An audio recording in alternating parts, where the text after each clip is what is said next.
Lava, Wumajika, and welcome to the Bench Spoon, brought to you by Thorne Harbour Health. Now, food plays a really important part in our cultural traditions.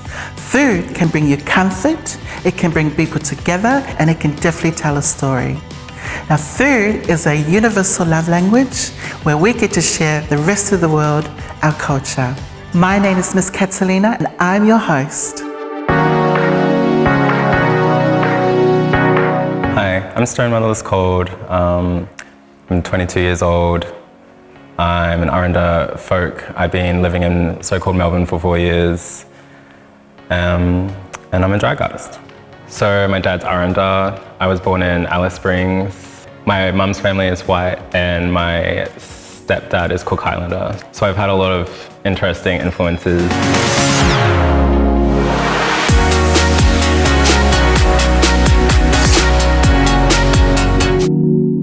We have a very special guest, the one and only Stone Motherless Cold from the Motherless House. Welcome, hello. Hello, Miss Katalyna. Wow. How are you? I'm good, thanks for having me. No, thank you for coming.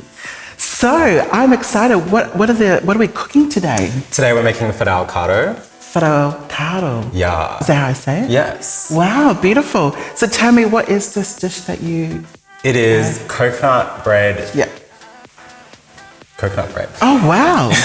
Beautiful. It's bread that is soaked Yeah. in coconut cream and it's a dessert and it's lit and it takes up half my plate most of the time. Oh, wow. And tell me about these ingredients. It looks really simple and easy to make. Oh, it's like so simple. Yeah. 3 ingredients. Vegan. Only 3? Only 3. Wow. That's all I could really carry here, but it's fine because that's all we need. Okay. And tell me, what ingredients do you have? So you just need some plain flour. Plain flour. You need some sugar and you need coconut cream. Okay. And can you substitute that for, because I'm actually gluten-free, can you use gluten-free flour? You can use gluten-free flour. Yeah? Yeah. Awesome. Beautiful. And that's all. So I guess it's time to start cooking. Yeah. Beautiful. Okay. So what do you need first? First, let's turn on the oven. Oh, turn on the oven. Yes. Preheating it to 200 degrees. Okay, 200 degrees. Yep, there we go. Beautiful. Okay. Now we're gonna get our flour. We're gonna start making the bread. Okay, beautiful. This bowl's big enough for you? Yes. Okay. So we're gonna get 500 grams of flour, which Okay. is 4 cups. Who taught you how to make this dish? So I watched it from my nana. Yeah. And anytime that there was a family get together, Yeah. birthdays, weddings, blah, blah, blah. This is what she would make. And this is the one that I would be most interested in. As a vegetarian, I couldn't eat a lot of the meat that was in like the Cook Islander dishes. Oh, okay, so this is a Cook Island dish? Yes, this is a Cook Islander dish. Yeah. My dad is Cook Islander. Oh, Yes. okay. And what is your actual background? So I'm Arrernte from Mbandoa, so Alice Springs. Okay. Yeah. Oh, beautiful. And then this dish here, is this something that you have as a side dish, or is it a dessert, or can you have it for breakfast? But it sounds divine. You can have it for leftovers. As you know, as most like big meals are made, there's going to be heaps of leftovers. So this is the one that I'll probably go to first thing in the morning, like probably hungover. Wow. So this is a good hangover meal. Oh yeah, it's just bread and coconut cream. I don't know how it could be a bad one. A hangover from too much coffee. Yes, coffee. Yes. Coffee. Growing up in a non-Indigenous family was a bit confusing. I still had colour around me. I still grew up in a family with POC. My stepdad and his family are from the Cook Islands, from Rarotonga, but unfortunately, I haven't grown up with a personal Indigenous or Arrernte influence growing up with me. Food was a really big part in my family. My mom and my nana and my aunties, they would spend a few days before the gathering, before the birthday, before the ceremony or the reception or whatever, spend a few days beforehand making the food, preparing the food, organising the food, talking about the food. I got bored of hearing about the food, but obviously got really excited when the food was made. In a Cook Islander family, when there's like 50 cousins that just rock up, and then there's like all these aunties and uncles, and there's mamas and nanas and papas and a bunch of people that you've maybe heard of like once on the grapevine, and then you're like, we're gonna be feeding all these people. So no one's sitting at the table because the table is just chock-a-block with food. Everyone's sitting in the lounge room or pretty much wherever they can sit in the house, talking, eating. Food's, a time of gathering, time of family and loved ones gathering, eating. Tell me about this Motherless House. So the Motherless House is a drag family that's based in so-called Melbourne. Yeah. I started it a few years ago, just slowly pouring a little bit in. Yeah. Yep.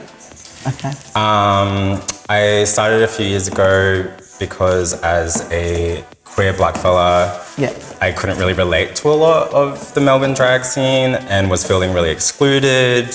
And so was like, I want some drag friends. I want people to come to the club with me. So pretty much I had to make my own drag friends. Oh, wow. Constructing them bit by bit. Yeah. So I got heaps of friends, most of my queer friends that were like interested in makeup and drag, and they were like, maybe I want to perform one day, and they'll like be really drunk, and then they'd be like, oh, maybe I want to perform someday, and then the next day I'd get them and they'd be like, well, you said this, so now you're in the fam, now you have to do this stuff. More water? Yeah. Oh, wow.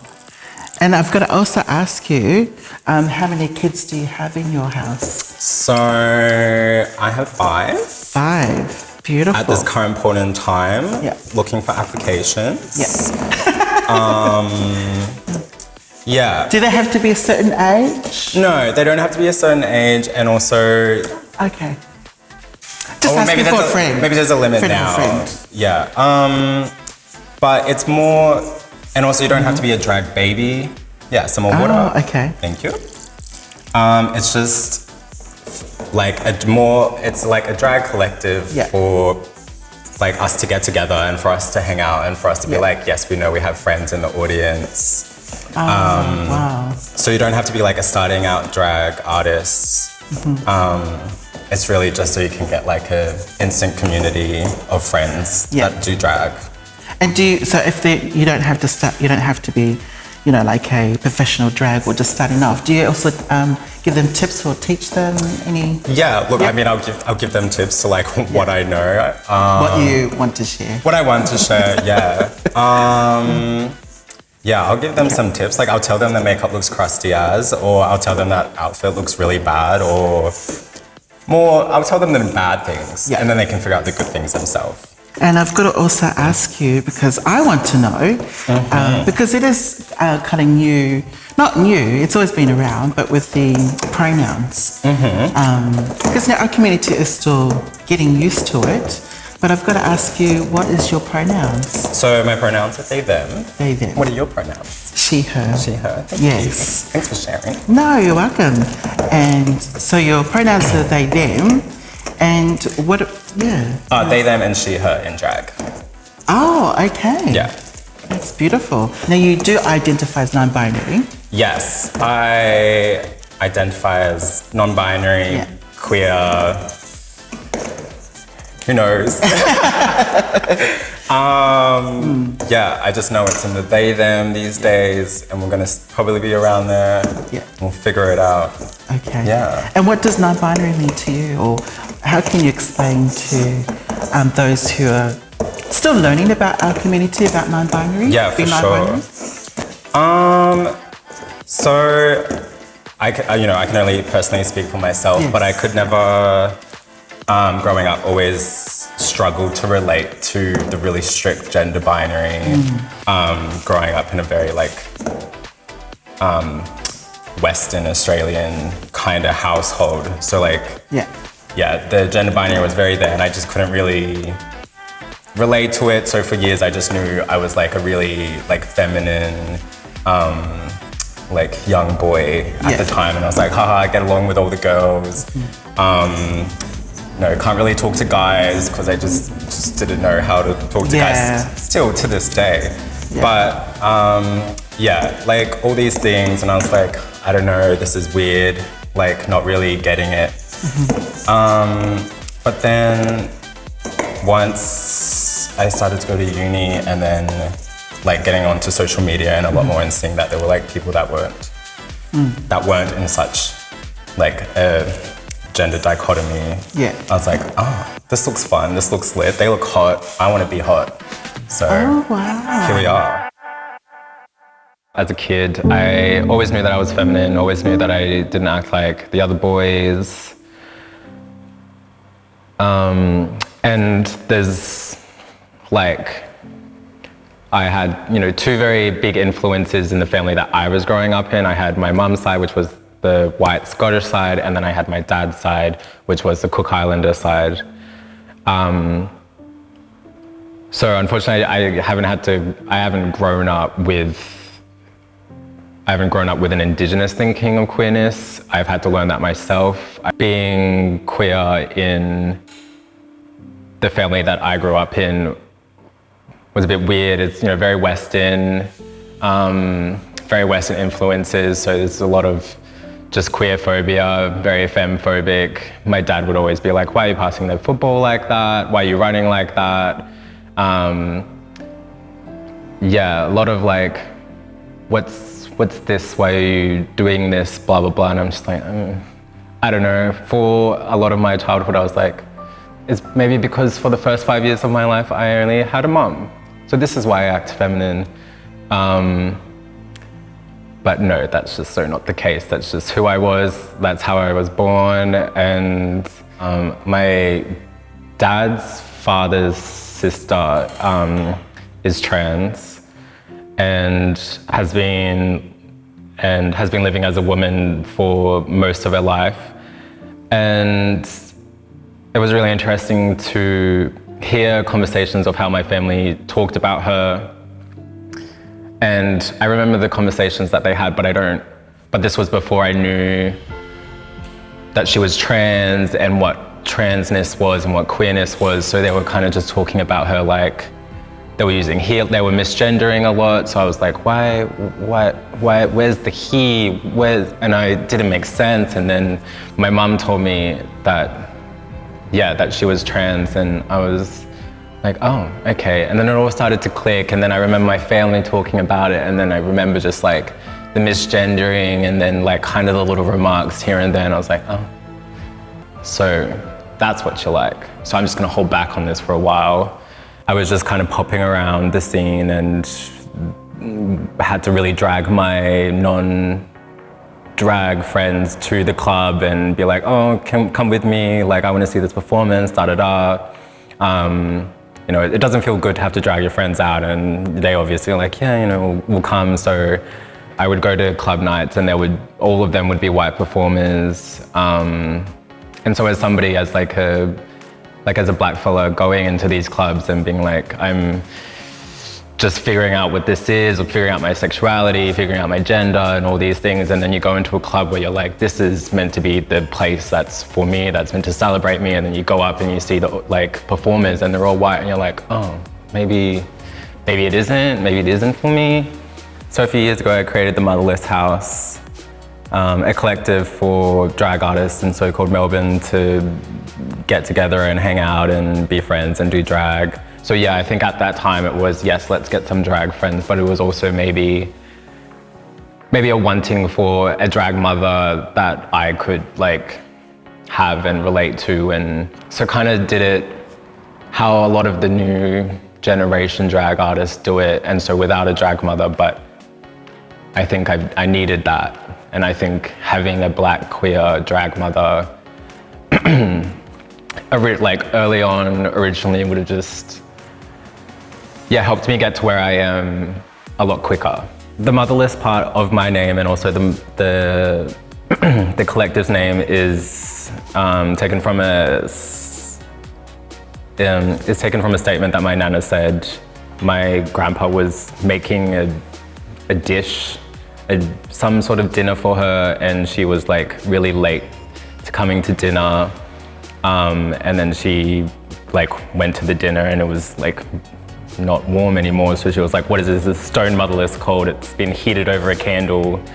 And that's just kind of stuck with me. The look for Motherless House, Yes. I noticed that there's an image, there's like a signature look for everyone that belongs in your house. Yeah, well, I mean, I guess we've all Because this look is amazing. Thank you. Like it's stunning. Well, I wake up at 6 o'clock, you know, just for this, just for you. Well, thank you. I appreciate the time. Yeah. And how long did it take?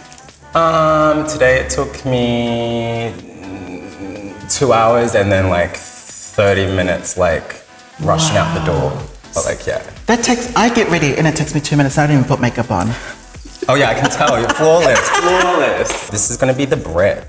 We want firm but sticky, doughy. Oh, wow. And then now we're gonna put it onto the log. Oh, wow. I'm gonna put some oil down so that, you know, it doesn't stick and you eat some alf oil. So that's kind of what you want. Oh, okay. Yeah. And then you just put it in there like and you that? just cloth it on. Oh, okay. And then, does it go into a certain shape? Do you want to just... Oh, yeah. Well, I've already washed my hands. Or just like kind of log it. Log it. Okay. Yeah. Okay. It's just, it's very sticky. Yeah. Like that? Yeah. Oh, wow. I've actually, you know, I'm being Polynesian myself. I've never had this before, and I've had a lot of Polynesian dishes. And then like that? Yeah, just like that. And then what do we do? Roll it? And then we're going to put some flour over the top. Flour. So hopefully we can get some just like crispiness on the top. Yeah. Okay. Yes. And do you like that? Yeah, just sprinkle it. And so we're gonna wrap it up like a little parcel. So like one by one. Oh, one by one? Yeah. Wow. Yeah. Very detailed. Like that? I'm gonna make it pretty, make it aesthetic. Okay. And then... And what's your favorite dish? Do you have a favorite dish? Like... I love potato. Oh, you love potato? Yeah. Okay. Any type of potato. Yeah. So my other option was to make a potato salad. Oh, okay. A classic Katalyna potato salad. Oh, yes. But I was feeling a bit sweet, you know, so I thought I'd make a dessert. That's another simple, easy dish to make. The Katalyna salad, potato salad, because it's pink, isn't it? It's so good. Yeah. And then how I missed it. So we're just gonna fold it up. Yeah. And then we put this in the oven. And I'm just gonna chuck it in the oven. Can you steam this? Will that do the same thing? Oh, you could try. Yeah. I wouldn't, but you could try. Yeah. Not today. Not today. And then just put it in the oven? Yeah, just chuck it in. Okay. And how long for? 30 minutes. 30 minutes. Yeah. Just like that. A good half hour. To anybody watching right now that's trans, a person of color, and you're feeling particularly vulnerable and lonely right now, yeah, just know that that's a common feeling, a common experience, but what helps with that and what will make you stronger as a person and as a trans person is to find your community, find the people that you love and that love you back, and support yourself with a really strong queer network that love you for who you are. As you grow together as a queer family, you're gonna love and support each other so much differently to your biological family that it's gonna be like, whoa man, yeah. So now that it's in the oven, we're gonna make the coconut cream and sugar mixture. Oh yeah, and what do you need for that? So we just need the bowl. A bowl? Yes. Yes. And then let's shake the coconut cream up. Okay, shake it? Yeah, shake it. Oh wow, okay, shake. And then you need? And then 2 tablespoons of sugar. 2 tablespoons, I got sugar here. Yeah. Okay, so do I just pour it in there? Yeah, just pour it in. Okay, okay. And do you have a preference for texture of the coconut cream, thick or watery? So we're gonna put in the sugar and then we'll like whisk it up and then we'll see how it gets at that like texture. Okay. Consistency. Wow. Just 1 and 2. Do it. Do it, do it. Yeah. Okay, and then you're just gonna stir and mix it. And we'll just... Okay. And you know with drag performance. Do you do you reference yourself as a drag artist, drag queen, or performance artist? I guess first of all, I would call myself a drag artist. Drag artist, okay. One, because that's more inclusive of other drag artists. Like, you know, if you're going to be like, hey, other drag artists want to help me out, blah, blah, blah. Yeah. You're calling out to the whole community. Most people are just like, hey, I need a drag queen. And then it's like, oh, what about drag kings? What about non-binary performers? What about all those other people? So it's just more inclusive language, including all drag performers, not just queens. Yeah. So first and foremost, I'm a drag artist. Drag artist, yes. I'll have to remember that one. But then, like, I can also see my style and what I do is a drag queen. Yeah. Like, I lip sync to, you know, feminine songs and do that. So I can see myself ticking off the drag queen things as well. Okay. And with a drag artist or drag queen, can anybody be regarded, like, does it all have to be gay men or? Oh God, no. No? Take them away. Oh, okay. There's so many of them there already. It's so oversaturated. So we're gonna take this out. Okay, so we'll get a tea towel. Here we go. And that's the coconut mixture. That's coconut mixture with the sugar. So do we need another bowl to pour that in, or you just pour it in? No, we're just gonna pour it in. Really? Yeah. I'll leave that there, just in case we need it. Okay, so we're gonna open up our little parcel. Yeah. Cool, so now that it's nice and still hot, we still want it to be really hot. We're just gonna tear chunks out. Okay. Bite-sized chunks. Yeah. And then gonna put it in there. And then do you just soak it like that and just leave it in there? Soak it up. Eat it straight away? You can eat it straight away if you want the bread warm, or if you want more of like a solidy one, you can have it like when it's colder. Oh, and like, I don't know, it gets hot, like weirder, it's all different textures at different times. Okay. So it's like, switch it up, find what you like. Yeah. Longer you leave it, it tastes better, or just has a different taste? Well, it gets to get more of the coconut milk in, coconut cream in, sorry. Yeah. So that's ready, I can eat it like that. Yeah, I'm dying to get into it. Oh, yeah. Oh, look at that. Okay. Yum. I'm ready. Oh, wow. The coconut cream jumps out. Yes. Yeah. That is stunning. That's like dumplings. Oh, yeah. I can see that. So yummy. That cooked perfect. It's like the right consistency. Yeah. It's like bread. It's like, when you said, can you steam it? I was like, that's kind of what it looks like anyway when you cook it, because it doesn't have, it's just flour and doesn't have the stuff that makes it rise and make it fluffy. So it kind of looks like it's been steamed anyway. Yeah. That is so stunning. Well, I've got to say this. Thank you so much for coming in today. Thanks for having me. Visiting us at the Bent Spoon. And it was an honor to have you. Oh, thank you for coming, my love. Thank you. Thanks for letting me share this meal with you and Kitch. Yes. Thank you.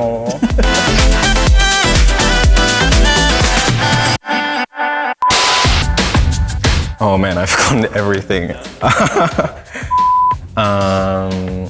Thanks for tuning in to